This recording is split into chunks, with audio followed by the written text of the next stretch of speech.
السلام عليكم ورحمة الله واللهم صل وسلم على رسول الله. مرحبا بكم اليوم مع قناة لاكي. توجور نكملوا في تحضيرات الشهر الفضيل يدخل علينا وعليكم بالصحة والهنا بدون مجمد وبدون ثلاجة. غادي إن شاء الله نديروا تجفيف كما شفتوا القزبر والمعدنوس وكل شيء. عندي وصفة تاع بوريك بزاف شابة وتهبل اللي داقه يعني درته لضيافي وعاودته معاكم، قلت امبوسيبل ما نعطيكمش الوصفة. بديل المايونيز حاجة خفيفة هكا وحاجة تاع ريجيم وكاع ما تقهمش. غادي نجفوا البنان باش تزوقوا به الاطباق تاعكم، طاجين الحلو وكاع بطريقه سهله. نعطيكم كل باش تحصلوا على هذه النتيجه احسن من المحلات وحاجه تاع الدار. وغادي تاني ان شاء الله تكتشفوا معايا بزاف اسئله سقسيتوهم لي وغادي نجاوبكم عليهم باذن الله. بسم الله، ما تنسونيش بالجيم تاعكم وايضا ترك تعليق اسفل الفيديو، بارك الله فيكم. بسم الله. هنا في المقله تاعي خليتها فوق النار تحمى، من بعد حطيتها قدامكم، درت لها شويه تاع الزيت، حوالي ملعقه تاع الزيت مع ملعقه كبيره تاع مارغرين ديما اللي نخدم بها كل الاطباق تاعي. هنايا بعد اللي درت لي هذاك المارغرين مع الزيت، زدت هنايا حبه تاع بصل، كنت هنايا راحيتها بالاشواغ، وكنت مقطعه هنايا دي بتي دي هكا، حبه تاع فلفله ولا طرشي ولا الفلفل الاخضر. درت لها شويه تاع ملح بلعت على المقله وخليتها تتقلى لي على جهه وبالتحريك المستمر. على جهه هنايا الطاجين تاعي هذا فيه شويه تاع الماء، درت فيه كما راكم تشوفوا تاني حوالي ملعقه صغيره تاع مارغرين ديما مع رشه تاع الملح، مع كنت دايره فيه ملعقه ونص تاع شوربه فيرميسال، خليتها طيب. ومن بعد هنا وليت باش نخدم لافاغس تاع البوراك. هنايا خواتاتي درت شويه تاع الكفته، ماشي بزاف، غير شويه تاع الكفته مع دنوس، كنت مرابيه فص تاعهم. التوابل درت هنايا الملح، الفلفل الكحل والفلفل العكري اللي هو الاحمر، وتاني شويه تاع الكمون ما كثرتش، مع توابل اللحم المفروم اذا كانت متوفره عندكم. وحطيت في الكفته تاعي حوالي ملعقه صغيره تاع مارغرين ديما، وعجنت كل شيء باش تطلق لي من بعد ليدان، لخاطرش البوراك تاعنا ما غاديش نقليه وما غاديش ندير له الزيت. دائما نعجن الكفته تاعي بشويه تاع الماء كما راكم تشوفوا هكا باش ما تنشفليش تبقى لي هذاك اللحم بعد اللي يطيب طري. هنا زدته مباشره فوق المقله اللي درت فيها البصل مع الفلفله كانوا دابو. هنا غادي نخليهم يطيبوا على جهه بالتحريك المستمر، وليت لهذيك الشوربه بعد اللي صفيتها من الماء اللي كان يغلي، اللي كانت تغلي فيه عفوا، ومن بعد شللتها بالماء بارد باش تشد روحها. من بعد لافاغس تاعي هنايا شوفوا طابت لي ما شاء الله، غادي نضيف فوقها هذيك الفيرميسيل. على بالي غتجيكم الوصفه غريبه، لكن تجربوها لو كان غير شويه خواتاتي، جربوها صراحه. كليتها انا في غوستورون تاع الحوت، خادمين بها البوراك بالحوت، دايرين فيه شوربه فيرميسيل ماشي الشعيريه الصينيه. على بالي باللي البوراك يجي فيه شعيريه صينيه، لكن شفتهم دايرين واحد الشيف ما شاء الله يطيب غايه، داير الشوربه، قلت لي مالا نجربها انايا مع الكفته ولا مع الدجاج، تجي خواتاتي عسل ما شاء الله. كيما نديروا البطاطا، كيما نديروا اي فاخس، كيما ديروا الزروديات داخل في لافاخس تاع البوراك. تاني الشوربه فيرميسال خواتاتي جربوها وعليكم بها، تعطيكم كميه زكيه وبنا ما تصدقوش كيفاش دايره. غادي تشرب لكم كاع ديك لاصوص تاع الكفته وتاع البصل وكاع، وغادي تجيكم منكهه ما شاء الله. وان شاء الله الخطره الجايه نوعدكم باش ندير لكم بالشعريه الصينيه تاني لافاخس، تجي تاني تهبل وما شاء الله بريزونطابل. هنايا جبت وراقي تاع الديول قسمتهم على زوج، وهنا راني نشكل في البوراك تاعي هكا دي سيغار بالطريقه المعتاده. خواتاتي نتمناكم قلت لكم تجربوا لي هاد الوصفه. من بعد هنا اخواتي طلبتوني كاع للمقله الهوائيه وقلتوا لي كيفاش طيبي فيها والمزايا تاعها، دوك نجاوبكم باذن الله في الفيديو. هنايا حطيت استفت البوراك تاعي، درت بابي كويسون تحتها، وغادي نديرها على درجه حراره هنايا 180، ريغليتها، والوقت ديروه حوالي تديلكم ربع ساعه. درتها انا 10 دقائق وقلبته، من بعد زدت له 5 دقائق. هنايا نخرجه ونعاود نقلبه على الجهه الزوجه باش تحمر لي غايه. وشوفوا لي هذا النتيجه من اروع ما يكون، مقرمش خالي من الزيوت وصحي بزاف شباب. شوفوا لي هنايا النتيجه تاعه من اروع ما يكون خواتاتي. ان شاء الله كاع تكسبوا المقلات الهوائيه لانها حقا كنز في الدار، وتكون كيما الحاجه اللي تقلع عليك الشقا والوقفه في الكوزينه وهذاك الحمان سيرتو في الصيف وكاع. وهنا خواتاتي جيتكم للوصفه الزوجه تاني بزاف شابه وتجي خفيفه وتاني خاليه من الدهون. عندنا هنايا التتبيله اللي درتها، هنايا عندي الملح، عندي لا موطارد، شويه طماطم المصبره تقدروا تقلعوها ديروا في بلاصتها الكيتشاب ولا ما ديروهاش كاع. عندي الفلفله حمراء اللي هي العكري، عصره تاع الليمون تكون شابه هكا، عصره مليحه باسكو هذه الوصفه سريعه. عندي هنايا توابل الدجاج، شويه تاع الكركم، شويه تاع الزنجبيل، وشويه تاني تاع عفوا منكم، وشويه تاع البصل المجفف كيما اللي يكونوا عندكم لي زيبيس ديروا منهم، وشويه تاع الكمون ما تكثروش، اللبن دايما حاضر في التتبيلات تاوعي، سينو الياغورت الطبيعي. خلطوا مليح مليح التتبيله تاعكم، ومن بعد زيدوا لها رشه تاع زيت، حوالي نصف ملعقه صغيره تاع زيت. من بعد هنا كنت قطعت هنا نصف صدر من الدجاج، قطعتها هكا ديكاغو ولا دي كوب، يكونوا هكا شويه كبار باش من بعد كي نديروهم عفوا يطيبوا. هذيك هي الحجم تاعهم، ما يتقلصش بزاف.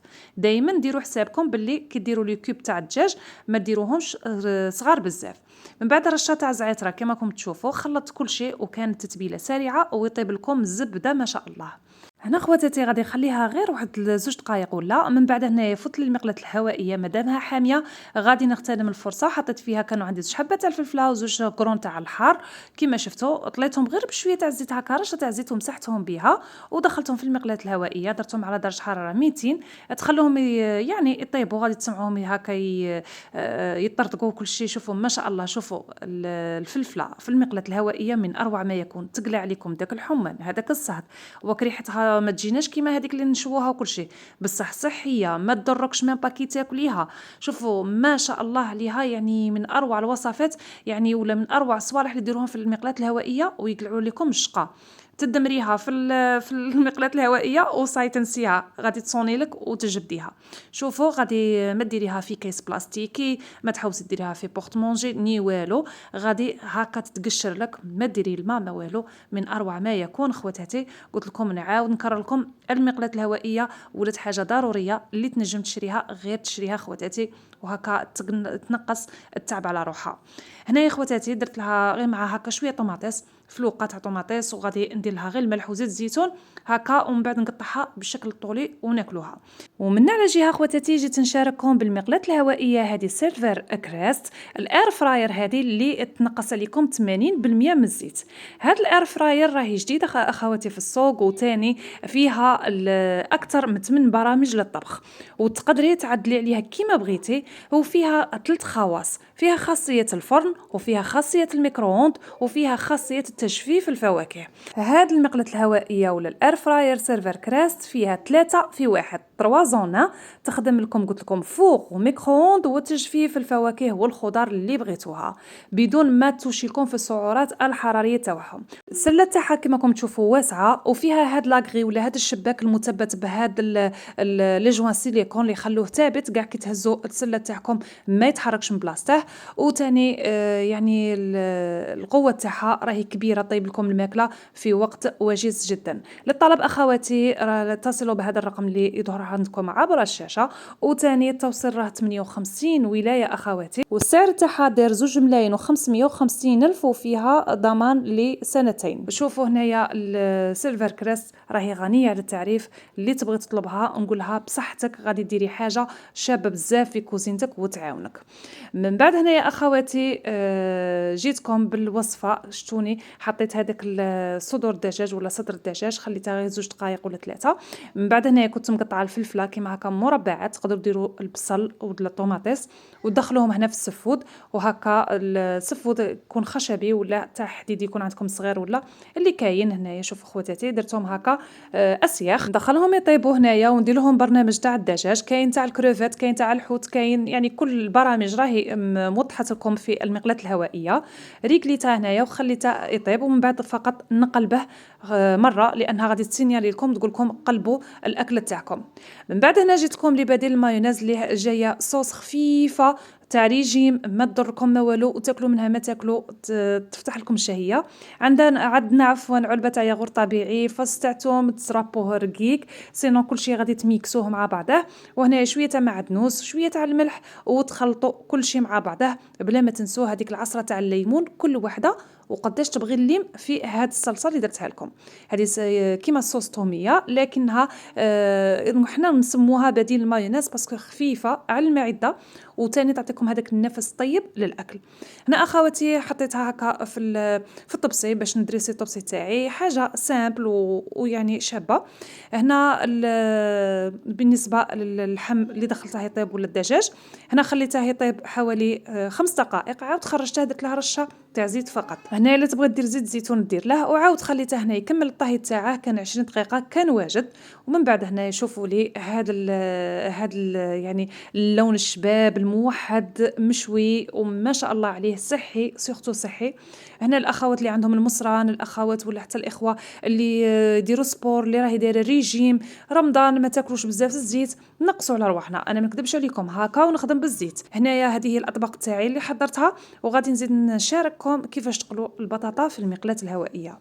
اخواتي لاستيوس اللي نديرها لها باش تخرج لكم طريه من الداخل، ما تنشفش. وكاين اللي بزاف ناس تتجعد لهم يعني هكا تتكمج ديك البطاطا وتقول لك ما طابتليش. الحاجه الاولى اللي ديروها باش تقلوا في المقلاة الهوائيه، البطاطا قطعوها وديروها في الماء حوالي هكا نص ساعه ولا. من بعد حطيتها في كسكاس، تقطرت لي غايه من الماء، وهذا الشيء ضروري. هنايا اخواتي درت لها شويه تاع الزيت كيما شفتوني، رشه تاع زيت، حوالي ملعقه زيت، ما تكتروش لان الزيت ماشي هو اللي غادي يطيبها الهواء الساخن هذاك اللي يدور بفعل يعني التركيبه ولا العمل تاع المقلاة الهوائيه. هنا اخواتي انا لاستيوس اللي نديرها للبطاطا باش تجيني من الداخل هكا طريه ومن فوق يعني طايبت لي غايه. ندير هنايا حطيت الشباك، وهنا يبقى لي هكا واحد الاسباس بينه من التحت حتى للفوق، يعني اسباس هكا واحد المكان فارغ كبيت فيه ماء مغلي هكا تقريبا نصف كأس من الماء المغلي، ودخلتها الطيب. كي تدخلوها الطيب ديروها على درجه حراره 200. اكيد غادي تضربي برنامج تاع البطاطا المقليه وهي غادي تريقلي روحها. انا من هنايا دايرين لنا 15 دقيقه، انا دات لي حوالي هكا 24 دقيقه باش طابت لي غايه باسكو كنت مقطعتها غليظه. هنايا اخواتي تجبدوها، غادي تسينيالي لكم، قلت لكم المقلاة تسينيالي، هنا ما صورت لكمش كيفاش تسينيالي، تقول لكم باللي جبدوا الماكله تاعكم وقلبوها، تقول لك زعما قلبي الاكله تاعك. وهنايا كيما شفتوا قلبتها ونعاود نديرها طيب، وهذه هي الريزولطات تاعها. شوفوا هنا نوعيه البطاطا اللي تجي راهي تجي حلوه، سمع عليها السكر تاعها خرج ولات لي شويه حمراء. شوفوا خواتاتي دوك نوريها لكم، طابت لي ما شاء الله، ما تفرقيش بينها وبين هذيك المقليه، يعني النتيجه كيف كيف كي تكوني تاكلي فيها هكا ما شاء الله. هنا اخواتي كان هذا لاستيوس اللي عطيتها لكم هي اللي تخليها لكم. شوفوا الداخل، شوفوا خواتاتي اكدوا لي على الداخل كيفاش دايره، قلت لكم تحسبوا قريتوها في الزيت. هنا لخاطرش درنا لها الماء من تحت، كاين اخوات بزاف تقليها مباشره تشد لها الطياب وما تخرجهاش بطاطا شابه. هنا التنظيف تاع المقلاة الهوائيه ساهل، تقدري تغسليها غير بالحبل هكا بالخف وتنشفيها وتمسحيها بميكروفيبر، شيفون ميكروفيبر. تبغي هنا تمسحيها غير بابي اسويتو هكا ولا سيرفيات اون بابي كيما هكا، تمسحيها وتخلصي من هذيك الزيوت وكلشي ساهله مهله، يعني ما غاديش دير لك حاجه اشكال ولا. وتقدري تدخليها تاني في لافيسيل. هنايا غادي نرد لها كاع صوالحها وغادي نفوت معكم تجفيف الفواكه. غادي نجفف البنان، هذه اول مره يعني درتها. انا جففت الفواكه مسبقا في المقلاة الهوائيه تاعي الاولى، بصح طلقوا لي الماء ما خرجتليش ريزولطا كيما كنت باغيه، طلقت لي الماء الفواكه اللي جففتها ما خسرت لي. اليوم جففت البنان، درت غير حبه هكا، درتها تجربه قدامكم، درت حبه تاع بنان. شوفوا كاين اللي قطعته رقيق وكاين اللي قطعته شويه، هذيك كانت اول مره. لكن الخطره الجايه كي نبغي نعاود نجفف البنان نقطعها رقيق، الريزولطا تاع رقيق بالخف يولي جاف، بصح كي يكون غليظ شويه يشد لكم الوقت. ديروه على درجه حراره كاع التاليه، ديروه 80 درجه حراره 80. المده تاعه دالي هكا حوالي واحد الساعه على درجه حراره 80، مده تاعه ساعه، درت له 30 دقيقه في 30 دقيقه، وعطاتني هذه الريزولطا الشابه اللي فرحت بها. هكا نتذوق بها ان شاء الله. دوك ندير لكم الاطباق تاوعي تاع الطاجين الحلو كيما شفتوا، درت لكم هذاك الطاجين الحلو عفوا الحصري، يعني هذاك الرائع والله، نتمنىكم كاع تجربوه هكا تذوقوا من الفوق. نزيد معاكم تاني بالك نديروا تشينا، بالك ما تذوقوا ما تحصوش كاع شنو ندير لكم حاجه شابه هكا تستفادوا منها. من بعد تاني جيت هنايا نجفف الكرافس والقزبر والمعدنوس. كانت عندي هاد القضابي مغسولين، تغسلوهم يلق لكم مليح مليح، تغسلوهم وتنشفوهم، بيتهم ليله كامله نشفوا من الماء اللي كان فيهم. كاش حاجه ما ولا غادي تنشفوهم بسربيته ولا. المهم هنايا وتقلعوا لهم هذيك الاغصان الكبيره.